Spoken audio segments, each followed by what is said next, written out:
এটা হলো একটা জলপরীর মাংস, যা খেতে পারলে মানুষ চিরকালের জন্য অমর হয়ে যেতে পারে। কিন্তু এই তিনজন লোক জলপরীর মাংস খেলেই তাদের মধ্যে একজন মনস্টারে পরিণত হয়ে মরে যায়। এরপরের দিন তাদের দলের দ্বিতীয় নাম্বার লোকটাও মরে যায়, কিন্তু তাদের তিনজনের মধ্যে শুধু এই ছেলেটাই বেঁচে ছিল। কিন্তু তার দুই বন্ধু মরে যাওয়ার কারণে ছেলেটা অনেক ভয় পাচ্ছিল।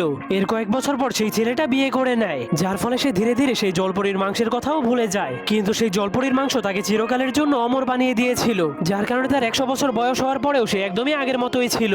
কিন্তু তার স্ত্রী একদমই বৃদ্ধ হয়ে গিয়েছিল, কিন্তু সেই ছেলেটা কখনোই অমর হতে চাইতো না। এজন্য ছেলেটার বৃদ্ধ স্ত্রী তাকে বলে, তুমি সেই জলপরীটাকে খুঁজে বের করো, সেই জলপরীটাই তোমার উপরে দেওয়া অভিশাপটাকে দূর করতে পারবে। এরপর থেকে সেই ছেলেটা জলপরীটাকে 500 বছর ধরে খুঁজতে শুরু করে দেয়, কিন্তু সে পিছনে ঘুরে দেখতে পায় অনেকগুলো বৃদ্ধ মহিলা তার পিছু করছে। তখনই হঠাৎ করে তারা ছেলেটাকে আক্রমণ করতে শুরু করে দেয়। এরপর বৃদ্ধ মহিলাগুলো ছেলেটাকে পিটিয়ে একটা কুয়োর মধ্যে ফেলে দেয়, কারণ সেই কুয়োতে থাকা ভয়ঙ্কর একটা জলপরী তার মাংস খেতে চাইছিল। এর পরের পর্বে ছেলেটার সাথে কি হবে তা দেখতে চাইলে কমেন্টে পার্ট 2 লিখে দিন।